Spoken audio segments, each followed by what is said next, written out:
ये दमोह से चल करके बक्सवा तक हमारे युवा साथियों ने जो पद यात्रा करी है, ये करी है जंगल बचाने के लिए। और दमोह के लोगों ने ये जिम्मेदारी क्यों ली, दमोह के युवा साथियों ने ये जिम्मेदारी क्यों ली? क्योंकि यहाँ की जो ऑक्सीजन निकलती है वो दमोह में भी मिलती है, भोपाल में भी मिलती है, पूना में भी मिलती है, गोरखपुर में भी मिलती है, दिल्ली में बैठे लोगों को भी मिलती है। अगर यहाँ का जंगल उजड़ रहा है तो आप ये मत सोचिए कि केवल यहीं को नुकसान हो रहा है। हम यहाँ आए हैं क्योंकि ये हमारा भी नुकसान है। आज आपको ये समझ में नहीं आ रहा है, ये आपको कल समझ में आएगा। जिस तरीके से कल्पना कीजिए, जो मेरे साथी यहाँ पे 40 साल के हैं, 50 साल के हैं, 60 साल के हमारे बुजुर्ग हैं, कभी उन्होंने कल्पना करी थी कि इन बोतलों में पानी खरीदना पड़ेगा जो मुफ्त में मिलता था? कभी कल्पना करी थी आप लोगों ने कि आप पानी खरीदोगे और पियोगे जो मुफ्त में मिलता था? किसी के भी घर में खटखटा करके हम पानी ले लेते थे, लोटों में ला करके चुल्लू से पानी पी लिया करते थे, और हर आदमी हमको पानी पिला दिया करता था बिना किसी संकोच के। थके हुए यात्रियों को प्याऊ में लगा करके पानी पिलाने का काम हमारे यहाँ होता था। कभी कल्पना करी थी कि हम लोग खरीदेंगे इस पानी को? आज इस महामारी के दौर में, जो कोरोना महामारी का दौर आया, वह आपने कल्पना करी थी कि फ्री में मिलने वाले ऑक्सीजन को खरीदना पड़ेगा? लोग तड़प तड़प के मर जाएंगे ऑक्सीजन की कमी से। ये सब साथियों ने देखा। जो लोग स्मार्टफोन यूज करते हैं, जो स्मार्टफोन का इस्तेमाल करते हैं, टीवी देखते हैं, समाचार पत्र पढ़ते हैं, उन सब ने देखा किस तरीके से लोग घायल हुए, किस तरीके से लोग मरे, अस्पतालों में बेड नहीं मिले, ऑक्सीजन की कमी रही। और ये आपको मुफ्त में मिल रही है, इसीलिए शायद आपको समझ में नहीं आ रही। जिस तरीके से ये पानी आपको मुफ्त में मिला था, आपको इसकी कद्र नहीं हुई। आज आपको ऑक्सीजन मुफ्त में मिल रहा है तो आपको उसकी कद्र नहीं हो रही है। हम उस पीड़ा से समझ रहे हैं विकास क्या होता है। मैं भोपाल में रहता हूँ, यहाँ आया हूँ विकास के नाम पे, स्मार्ट सिटी के नाम पे। आपने सुना होगा स्मार्ट सिटी के नाम पे भोपाल शहर के अंदर जो हरियाली थी वो उजाड़ दी गई। बताया गया ये हजारों पेड़ जो उजाड़े जा रहे हैं, इसके बदले में दूसरे पेड़ लगा दिए जाएंगे। आज 2 साल 3 साल हो गए हैं, कोई पेड़ नहीं लगा।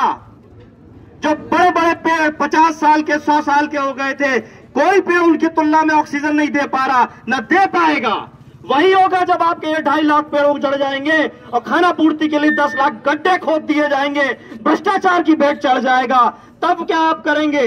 तब आप केवल लकीर पीटते रहेंगे, चिल्लाते रहेंगे और पछताते रहेंगे। ये जो डायमंड के नाम पे, हीरे के नाम पे लीज दी गई है, ये 50 साल की है। 50 साल कंपनी है आपके यहाँ उत्खनन करेगी, हीरा निकालेगी। उस हीरे से आपको क्या मिलने वाला है? कुछ हासिल नहीं होने वाला। जो झूठ बोला जा रहा है कि विकास होगा, आपको रोजगार मिलेगा उनको जो शिक्षित हैं, उसमें अधिकारी बनेगा वो जो शिक्षित है। आपको योग्यता के नाम पे कि आप अशिक्षित हैं, आप योग्य नहीं है, आपको केवल मिलेगी फावड़ा उठाने को, गड्ढा खोदने को और दूसरे काम करने को, चौकीदारी करने को। जैसे वन विभाग में सुनने में आया है 7100-7200 रुपए की चौकीदारी का काम मिलता है, लेकिन जब चौकीदार के हाथ में आता है तो 3000 रुपए आता है। पूरा भ्रष्टाचार की भेंट चढ़ जाता है। ये आपके क्षेत्र के लोगों ने बताया है। तो उसी तरीके से ये भ्रष्टाचार होगा और आपके हाथ में जिस तरीके से आप ये पानी खरीद रहे थे, आपकी औकात से बाहर चला जाएगा। माफ कीजिएगा मैं ऐसा शब्द कह रहा हूं, लेकिन आपकी औकात से बाहर चला जाएगा। आप फ्री में मिलने वाले उस ऑक्सीजन को जो आज अच्छे से ले पा रहे हो, खरीद भी नहीं पाओगे, आपकी क्षमताओं से दूर हो जाएगा। ये जो जंगल आपको मिला हुआ है, हीरा तो आपको देखने को भी नहीं मिलेगा, विदेशों में चले जाएगा। आप इतिहास पढ़ते होंगे, अंग्रेज आए थे हमारे देश से कोहिनूर हीरा लेके चले गए, किसी ने नहीं देखा कोहिनूर हीरा, न लौट के आ पाया। वैसा ही ये सरकार करने जा रही है, आपके यहाँ से बेशकीमती हीरे निकाल के ले जाएगी और विदेश चले जाएंगे ये हीरे। पहले विदेशी कंपनी को ठेका दिया था रियो टिंटो को, आज हमारी देश की कंपनी को ठेका दिया हुआ है। पहले दूसरी सरकार थी, आज दूसरी सरकार है। सरकारें सब मिली हुई हैं। मैं किसी राजनीतिक पार्टी का नाम नहीं लूंगा, आप सब समझदार हैं। सरकार में जब ये आते हैं तो हमें और आपको बेचने का काम कर रहे हैं। ये हमारी उपज है, इसका जो ये पेड़ है, ये हमारा अधिकार है, आप सबका अधिकार है। जिस तरीके से तिरंगे पे पूरे भारत देश के लोगों का अधिकार है, वैसे इस पेड़ पे पूरे भारत देश का अधिकार है। आप ये मत सोचो कि आप अकेले हो, आपकी आवाज दबा दी जाएगी। आपको आवाज बुलंद करनी पड़ेगी, क्योंकि ये आपके घर का मामला है।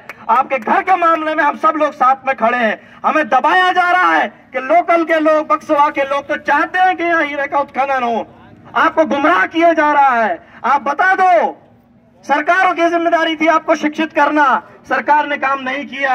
सरकार की जिम्मेदारी थी आपको रोजगार देना, सरकार ने वो काम नहीं किया। सरकार का काम था स्वास्थ्य सेवाएं देना, सरकार ने वो काम भी नहीं किया। 3 करोड़ की लागत से आपके अस्पताल बन के तैयार है, बताओ क्यों नहीं डॉक्टर बनता है बक्सवा में? क्यों नहीं आ रही नर्स यहाँ पे? क्यों इलाज नहीं हो रहा? वो 3 करोड़ रुपया किसका है? आप लोगों का है। अगर आप मेरी इस बात से सहमत हो तो हाथ उठा के बोलो। जितने लोगों को मेरी बात जा रही है हाथ उठा के बोलो। बक्सवा का जंगल नहीं कटने देंगे, बक्सवा का जंगल नहीं कटने देंगे। साथियों, ये सरकारों का निकम्मापन है जो एक प्राइवेट निजी कंपनी के हाथों में थोपने जा रही है कि वो निजी कंपनी आएगी तभी विकास संभव है।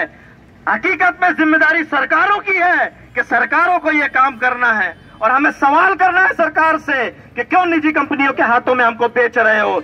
डायमंड कहीं नहीं जाने वाला, हीरा कहीं नहीं जाने वाला, लेकिन जंगल अगर एक बार उजड़ गया तो दोबारा वापस नहीं आने वाला। ये बात आप तय मान लेना और इसके जिम्मेदार आप सब लोग होंगे, हम सब लोग होंगे, चाहे हम दूर बैठे हैं आप पास बैठे हो, हम सबकी जिम्मेदारी है। पूछने वाला नहीं है था पहले, आज हीरा करने लगा तो सब कोई दबाव से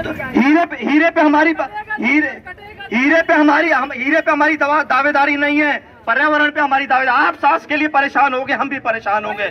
आपकी जिंदगी भी उतनी कीमती है जितनी हमारी कीमती है।